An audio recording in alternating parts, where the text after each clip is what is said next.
Breaking news Mahabubnagar జిల్లాలో mission Bhagiratha pipeline leak అయింది. జడ్చర్ల వద్ద 44వ జాతీయ రహదారి ఫ్లైఓవర్ సమీపంలో పైప్ పగిలిపోయింది. దీంతో పైప్ లైన్ నుంచి నీరు ఉవ్వెత్తున ఎగిసిపడుతోంది. భారీగా నీళ్లు వృధా అయిపోతున్నాయి. పైప్ లైన్ నుంచి లీక్ అవుతున్న నీళ్లతో వాహనదారులు తమ ద్విచక్ర వాహనాలు, కార్లు వాష్ చేసుకుంటున్నారు.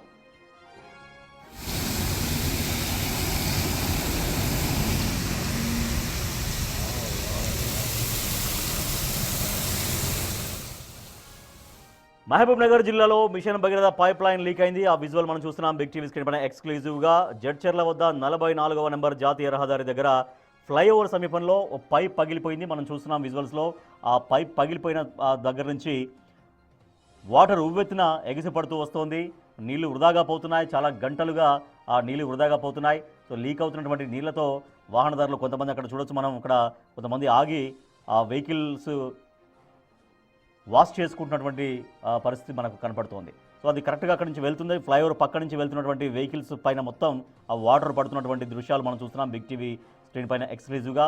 అది mission Bhagiratha pipeline Jadcherla 44 number national highway దగ్గర మిషన్ భగీరథ పైప్ లైన్ పగిలిపోవడంతో అక్కడి నుంచి నీళ్లు ఆ పైప్ లైన్ నుంచి ఆ ప్రెజర్తో ఉవ్వెత్తున ఎగిసిపడుతూ వృధాగా పోతూ ఉన్నాయి. మా ప్రతినిధి శంకర్ మరింత సమాచారం. సార్ శంకర్, ఆ మిషన్ భగీరథ పైప్ లైన్ ఎప్పుడు పగిలిపోయింది? అధికారులు రాలేదా?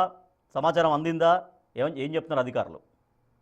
ఎస్ రాజేష్, జడ్చర్ల నియోజకవర్గానికి సంబంధించి NH44 సమీపంలో మిషన్ భగీరథకు సంబంధించినటువంటి పైప్ లైన్ లీక్ అయితే ఒక్కసారిగా నీరంతా కూడా ఊవెత్తిన రోడ్డుపైకి ఎగిసి పడుతున్నాయి. మొత్తంగా అక్కడ విజువల్స్ చూస్తే పెద్ద ఎత్తున నీరు వృధాగా రోడ్డుపై పోతుంది. రోడ్డుపై వెళ్తున్నటువంటి వాహనాలు కూడా కారు వాష్ చేస్తున్నట్లు కూడా దాని కింద వెళ్తూ మొత్తంగా ఇది కొంత నీరు వృధా అనేది కూడా నీరు వృధా అనేది కూడా పూర్తి స్థాయిలో అరికట్టాలని చెప్పి అక్కడ ఉన్నటువంటి వారు కోరుకుంటున్నారు.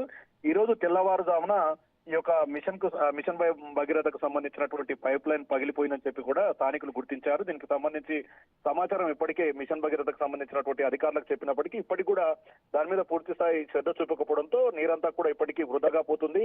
మొత్తంగా త్వరితగతిన ఈ యొక్క పైప్ లైన్ లీకేజీని అరికట్టాలంటే మాత్రం మొత్తంగా టోటల్ గా ఇక్కడ నీరును పూర్తిగా నిలిపివేయాలి, లేదంటే వేరే చర్యలు చేపడితే తప్ప ఇవి అందుబాటులోకి వచ్చే పరిస్థితి కనిపించలేదు. ఎందుకంటే రాబోయేది వేసవికాలం. ఇలాంటి టైంలో ఇలాంటి ఘటనలు పునరావృతం కాకుండా అధికారులు తగు జాగ్రత్తలు తీసుకోవాలని చెప్పి కూడా స్థానికులు కోరుతున్నటువంటి సిచ్యువేషన్ అక్కడ కనపడుతుంది రాజేష్. సో ఇంకా కూడా ఎవరు రాలేదా శంకర్ అక్కడికి మిషన్ భగీరథ అధికారులు?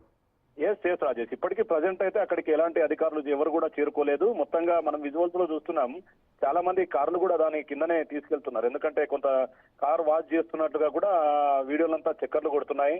మొత్తంగా ఇప్పటికైనా అధికారులు వస్తారని చెప్పి కూడా అక్కడ ఉన్న వాళ్ళు చూస్తున్నారు. మొత్తం ప్రజెంట్ అయితే ఆ వాటర్ లీకేజ్ అనేది ఇప్పటికీ ఆగలేదు, ప్రస్తుతం అలాగే కొనసాగుతుంది. మరి అధికారులు దీని మీద ఏ విధంగా చర్యలు తీసుకుంటారని మాత్రం మనం వేచి చూడాలి రాజేష్.